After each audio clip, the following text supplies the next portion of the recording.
somehow I stumbled across self-storage, and had a really good friend of mine and now mentor tell me, who went through the same journey. He flipped houses. He built houses in the Hamptons. He built restaurants in Manhattan.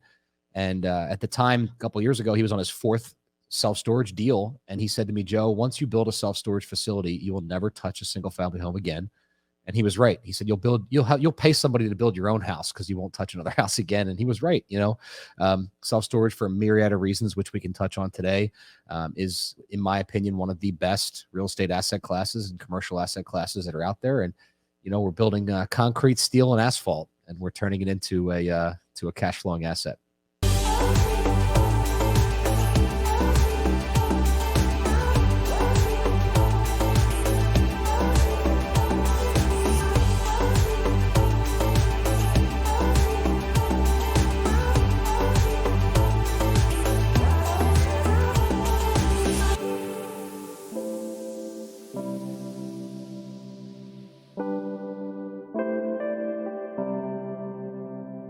So a lot of people are super interested in today's topic because I know that so many of our viewers and listeners, you work so hard to create your active income, build your business, which is what we should be doing. There's also that second half, which starts to intrigue people at a certain place in their journey where we start to think about passive income. And there's somewhat of an evolution when you start on this journey of passive income. Usually at some point, maybe somebody in the financial space, maybe even your accountant, starts to bring your attention to the marvels of investing in real estate, not just from a passive income standpoint, but also from a tax advantage standpoint. People start jumping in, and there's so many ways that you can invest in real estate, and we've covered many of them. That evolution from single family, multifamily, right? And then there's this sort of this interesting thing that very few people talk about that I know that everybody's going to be interested in, and that's in the self-storage space. In a lot of respects, it's like this sort of holy grail, right? Because there's not a whole heck of a lot moving parts here. It's kind of like the best of all worlds, but a lot of times people don't really know how to get into it, how to navigate it, what to do. I know that there are some groups that you and I are a part of that does this, and then can be intimidating. You've got some different terminology, different lingo. Real estate in general is intimidating for people that haven't dipped their toe in the pond. Then you layer on, now we're looking in self-storage. And self-storage is like a combo. And new, yeah. Well, it's kind of like it's real estate, but it's a business, right? You got some software, you got some things going on there. And we decided, look, let's get the most expert, get him on the show. And so let's bring in Joe Evangelisti. He is the foremost expert in all things self-storage, and that is not because he read a book on it, but because he has gone through that evolution. Joe, welcome to the None of Your Business podcast. Thanks for having me on, guys. I appreciate it. Talk to us a little bit about your journey. We like to begin there with every guest, because what I was saying is what everybody thinks, right? Like, well, Joe, easy for you. I mean, you probably inherited 50 self-storage units because you've been working in the space since you were 17. Lucky you. But what we realize and know to be true is that nobody's been on the show that was like, yep, that's exactly what happened. It was all handed to me. Tell us how you ended up being such an expert in the self-storage space. Yeah, I think what I inherited was a push broom and some taping tools. My dad was a drywall guy growing up, so I was always on construction sites my whole life. And ever since I was knee high to him, I was able to sweep floors. And I think by 12 years old, I was taping drywall because that was his field. But I've always been into construction. I just love construction. I love building stuff from scratch. I love taking something and turning it into something else and creating. My dad, by the time I was out of high school, was building houses and doing larger general contracting projects. And I say that I got lucky enough to I wanted to go in the military. I wanted to serve, and I got lucky enough to actually find a way to do that and still do construction. I went in the Navy Seabees for about 6 years, which is the construction battalions of the Navy. A lot of people don't even know what that is. And was able to travel all around the world and build really, really cool stuff in multiple countries all around the planet. And very shortly after that, got into real estate, started fix and flip and, buy and hold and becoming a landlord. And there's a whole backstory to that. But, I got into it in 2007, right before, the last big crash. And, learned a lot of lessons along the way. I tell people all the time, I've done more things wrong, which is why we do some things right. We've learned the hard way. We've made tons of mistakes, and we built things, and along the way we just kept getting better at it. And then about 3 or 4 years ago, we made a big pivot. We were up to flipping about 100 houses a year in our local area here in New Jersey, and we had to find a change. We wanted to find something that was scalable. We wanted to find something that was more manageable. Find something that wasn't as stressful. And we looked in a bunch of different commercial asset classes. We looked into multifamily, office, retail, and somehow I stumbled across self-storage, and had a really good friend of mine and now mentor tell me, who went through the same journey. He flipped houses. He built houses in the Hamptons. He built restaurants in Manhattan. And at the time, a couple of years ago, he was on his 4th self-storage deal. And he said to me, Joe, once you build a self-storage facility, you will never touch a single family home again. And he was right. He said, you'll pay somebody to build your own house because you won't touch another house again. And he was right. Self-storage, for a myriad of reasons, which we can touch on today, is, in my opinion, one of the best real estate asset classes and commercial asset classes that are out there. And, we're building concrete, steel, and asphalt, and we're turning it into a cash flowing asset. So just for clarification's sake, so you're actually building these from the ground up. You're not going in and purchasing storage facilities that are already in existence. So we work in one of 3 ways: primarily ground up development, because that's really what we love to do. And it actually helps us control the costs and helps us control the outcome a lot better. But we'll also do converted big box construction. So, you have your Sears and your Kmart and your, JC Penney's of the world. They're not in business anymore. Right? They're gone. And so now we have the opportunity to go in there, and it's funny timing, because not only are the big boxes disappearing, but self-storage is making a push as an industry, from off the dirt road industrial complex with the big fences and all that stuff. That people want their self-storage products downtown and Main Street. They want it easily accessible. They want it well lit. They want to feel secure when they pull in. They don't want to go down some dark, dusty road to get there. So the combination of big box kind of, folding and going more into e-com, and self-storage making a transition as an industry is actually coming to a head, and it's creating a lot of opportunity for us. Let's talk about then the reason why this is so intriguing to you. So your mentor was like, hey, once you wrap your mind around this and you get this going, you're never going to go back into single multifamily. You're not going to be in houses. Why is that? What is so intriguing about self-storage and so great about it over, say, the other types of real estate? So when I got into it, I used to say this, and I still say it to this day, it's not a sexy business, right? Like, I came from the world of flipping houses where it was HGTV and everybody popularized, everybody can go and flip houses, and you could pick out tile and pick out countertops and paint it the way you want and put your personal spin on it and make money while you're doing it, right? This is not that. This is literally bare concrete. It's steel, it's colored steel, it's asphalt. There's not, we're not picking out countertops or toilets or tile, for the building. And once you do it once, you can systematize that and do it over and over and over again, which is, again, very, very difficult to do in the single family world, especially in an area where I am, where if we did 100 houses, they would range from 150,000 to 1.5 million. They might range from being 15 years old to being 150 years old. So it's very, very difficult to systematize and automate the flipping business, especially where I'm from. And so in the storage business, it's the opposite. Once you systemize it, once you have a flow, once you have a process, once you have a design that you like, you can really put that stamp on all your products. So I'm just thinking, and we always like to think about what our listeners are thinking as they're hearing you. If I'm a person that invests in a single family home, I feel like I could handle that, because that's just like one home. I feel like that's a big jump to go from I'm investing in one house to this massive undertaking of this storage facility. So tell us about what that transition and that mindset look like for you, and maybe some tips or things to think about for our listeners to be able to overcome that thought.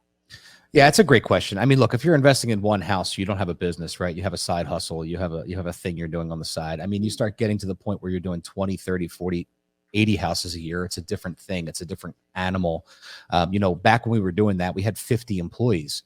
And so now we have 15 employees, 20 employees, maybe total with different consultants. And when at the end of the day, we have, a third as many employees or half as many employees, and we have 10x the profit margins, 10x the ability and scalability on the back end than if we were trying to control 100 different assets all over one state. We can do the same thing with 8 or 10 facilities.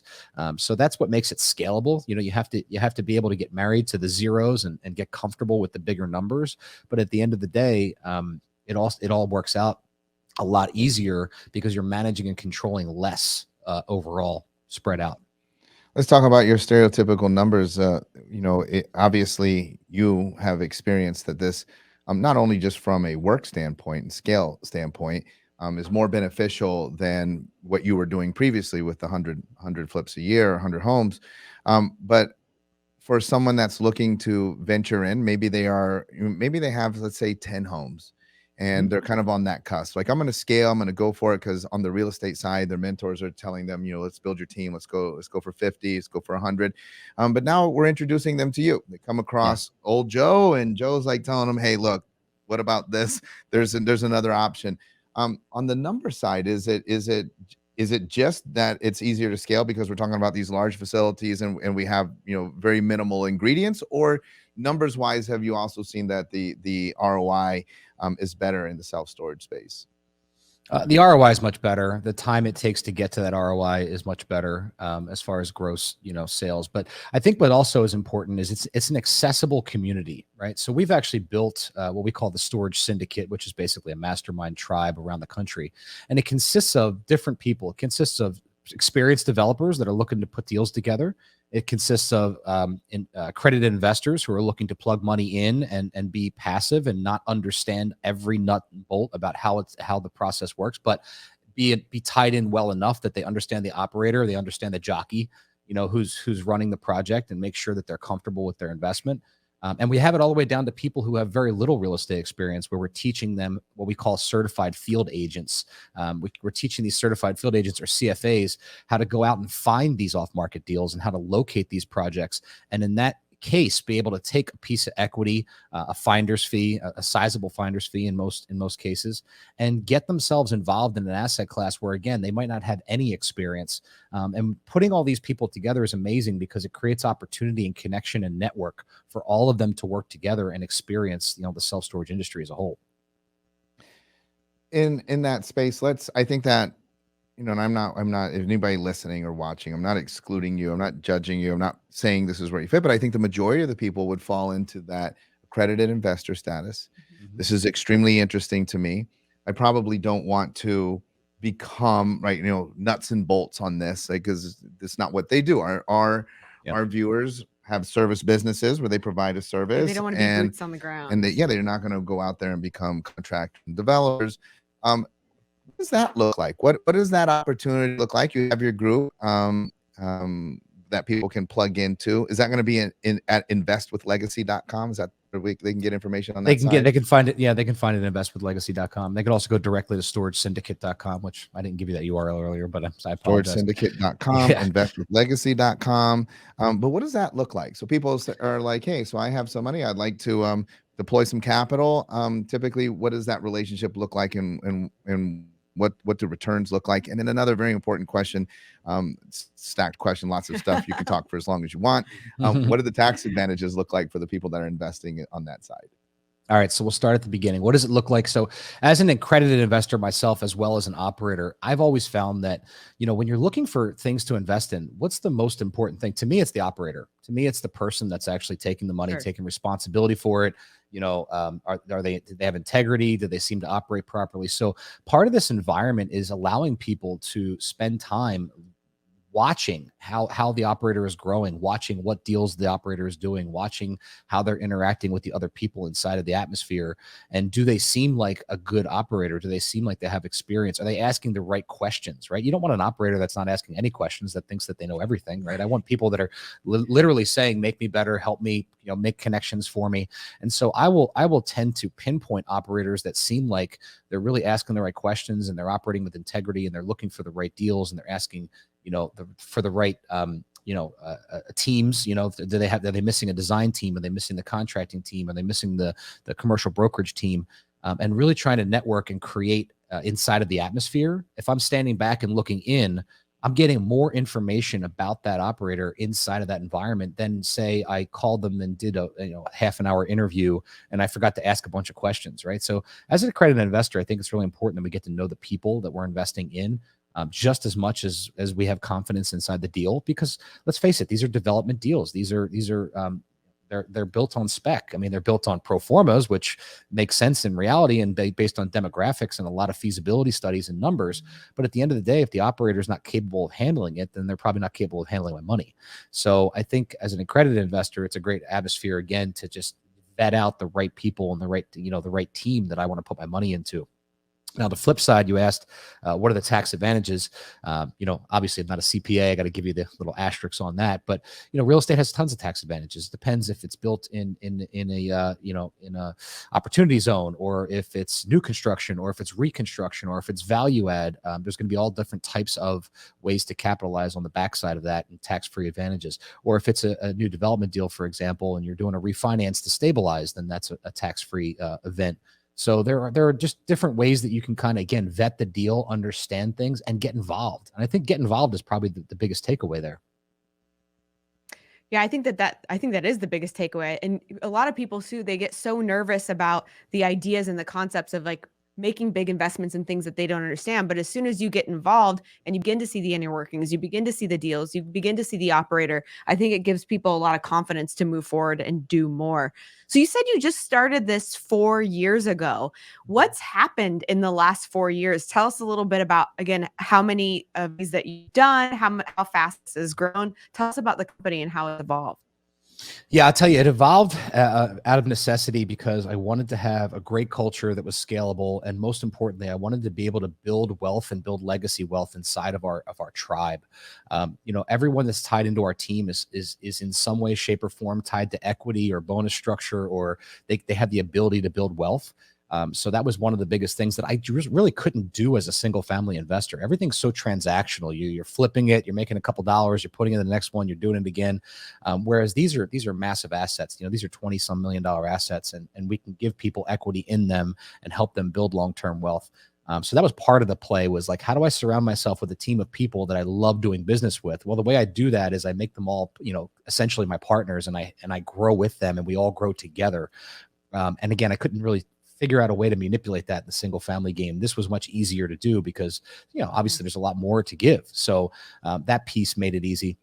But when we started about 4 years ago, we really kind of went all in. We jumped in both feet, and some people think that might be crazy. I feel like, it would have taken me a lot longer to transition if I didn't do it that way. So we kind of cut off the single family world and really started to sell off all that portfolio. And, we still have some of it, but, everything's stabilized and rented, and nothing's being flipped anymore.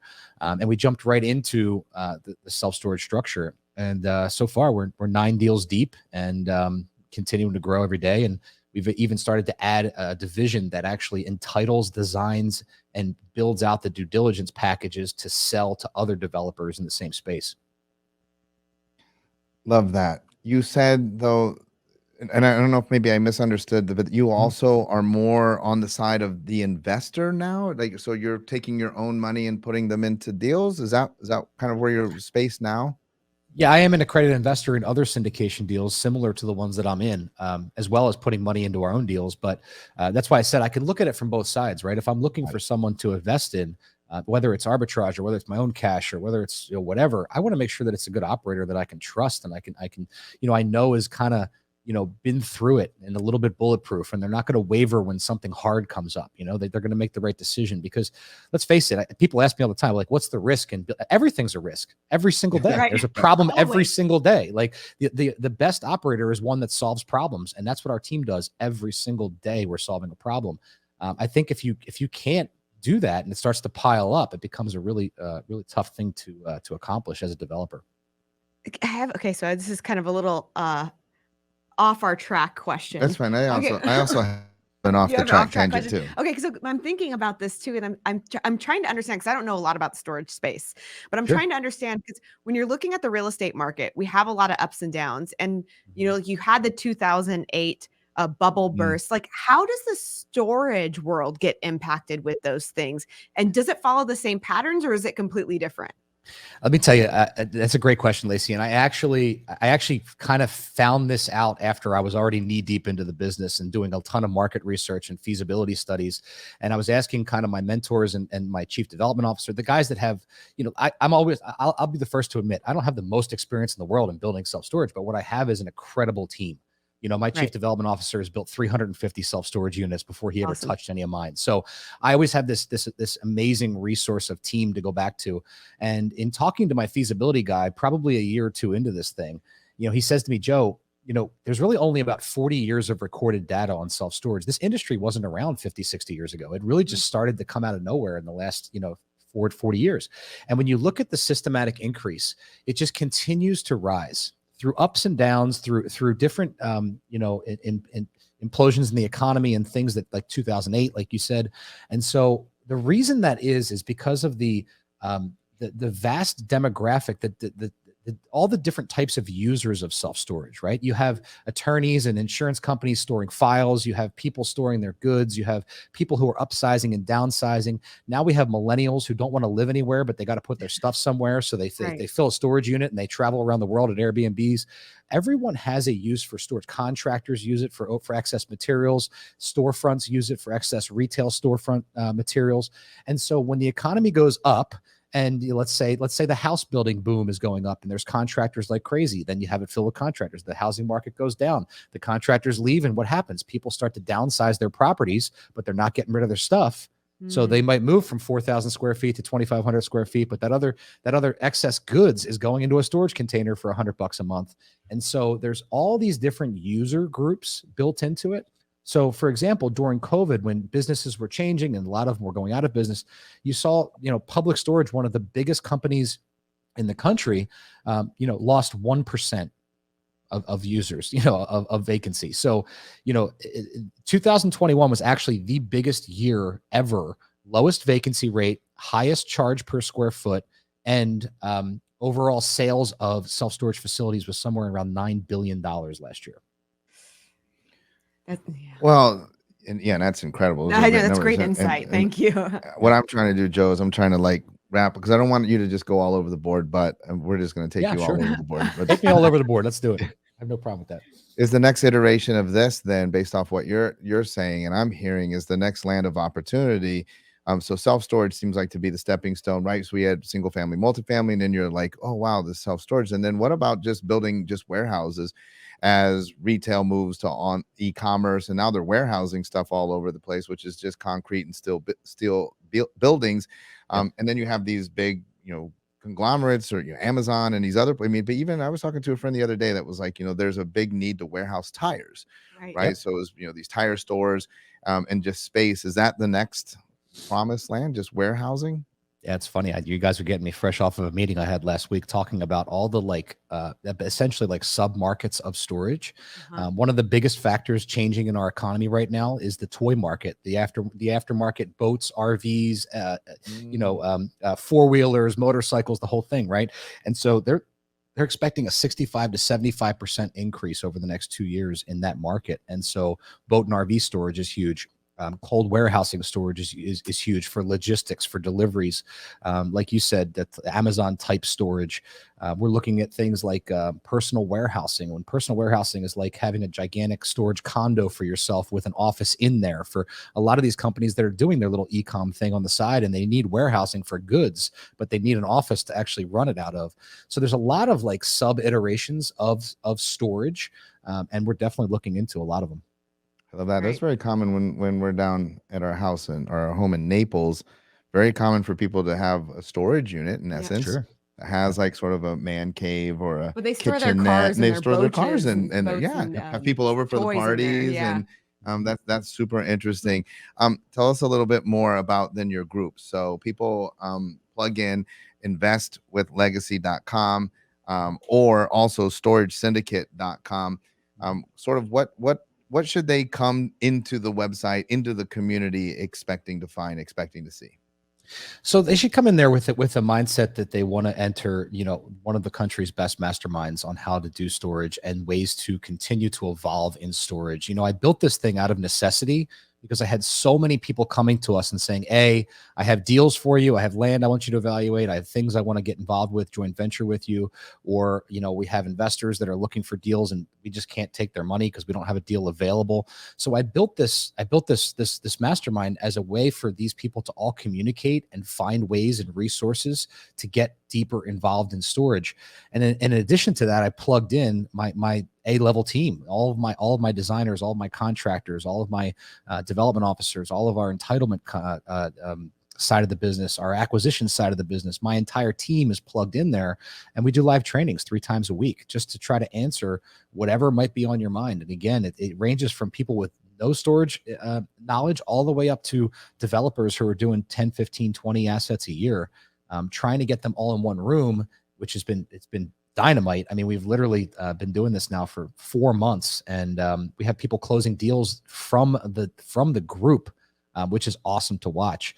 And so, secretly on the side, our goal is to help people get deals across the board. And there may be times when we have to get involved and share equity to help them raise the money, or help them find the land, or help them find the developer, or mentor them through their first deal. And so, at the end of the day, if we do deals with 15, 20% of the people in there, I'm happy. And then we share everything we do with everybody else. So you could sneak in there and learn to do this from scratch, and you could become a developer, or you can kind of lean on us for assistance and we'll help you as well. Is that the same thing at Storage Syndicate, or is that more the syndicate side where people are coming and you're presenting opportunities for accredited investors to deploy capital? It's all one spot. So storagesyndicate.com is right where we put it all in there. We're actually built offline into a separate workplace outside of. It's not like a Facebook group or anything like that. It's a legit group where you log into a separate app, and there's a knowledge library, there's videos, there's live content, there's events 4 times a year. And again, all of that time that you're there, you're networking with my entire team and you're learning and growing. That's a phenomenal opportunity. Go ahead. Yeah, no, I was just going to say, I also love that you are very transparent, that the things that you're doing, you're showing them as you go through them. And that's something that we value a lot, is that you're walking the walk, and showing people all the deals, how to do it, because then they can take that and they can utilize it for themselves. And that's really important to be able to have that in a community. You do have, well, I'm sorry, Joe, you do also have a take on why doesn't everybody do this? Oh, I have a take on a lot of things, but I've done so many things in the real estate business. I've done apartments, I've done development, I've done retail office, I've done single family, I've done brokerage work. This to me is just it's again, it's bigger numbers, it's bigger zeros. It takes a little bit more quote unquote guts to get into it. But I tell you what, it's funny when the other side of it, once you've made your way through, it's amazing how much more systematic and scalable, and really, I don't want to use the word easy because business is never easy, but compared to what we were doing 10 years ago, it's just it's a breath of fresh air. Mm-hmm. Absolutely. Absolutely love that.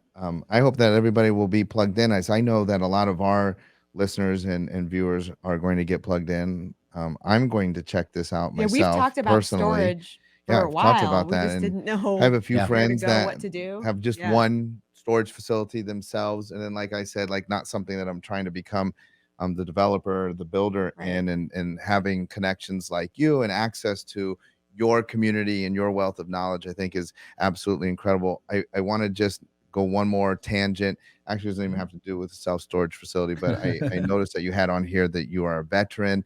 So first of all, thank you for your service. As far as our community goes, I know that we super value the people that protect our liberties and our freedoms and our abilities to have conversations like this, and our abilities to it be in business and in a capitalist society where we have the ability with infinite possibility and infinite wealth.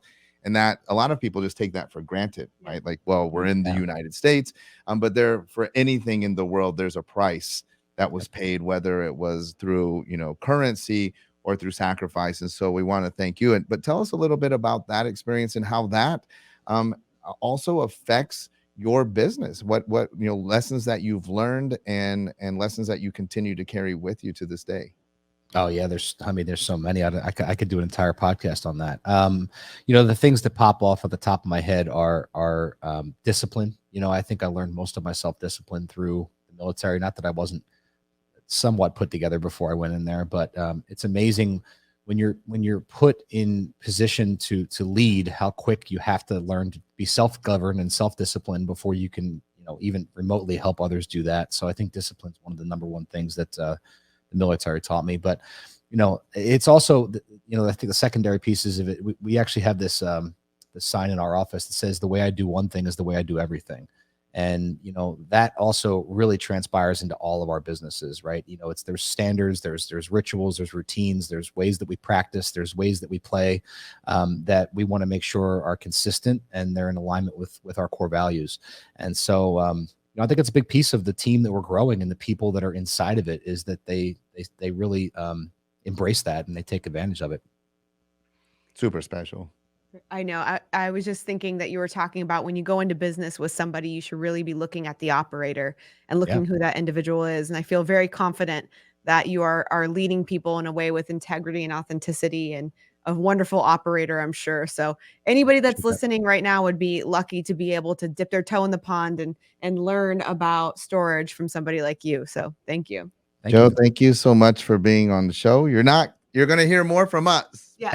We've been talking about this for a while, is super cool stuff. Yeah. And hey, I got to tell any viewer, any listener, look, that's legit. Like, we get so many people on the show. We talk to so many people from so many different things. And look, they're all interesting.